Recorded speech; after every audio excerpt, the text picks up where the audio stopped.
രാത്രിയാകും മുൻപേ നമ്മൾ ചെന്നിടേണ്ടേ വീട്ടിൽ.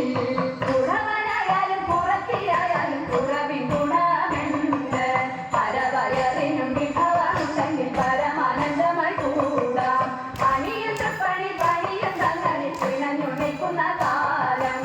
അരുമക്കുഞ്ഞിനും നമുക്കുണ്ടങ്ങളിൽ മഴുവിടാൻ സുഖമാണ്.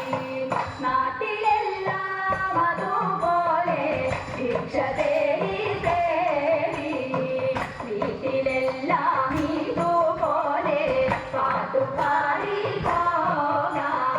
ആനന്ദം ആനന്ദം ആനന്ദം നമ്മളുടെ നാട്ടിൻ പുറം. ആനന്ദം ആനന്ദം ആനന്ദം.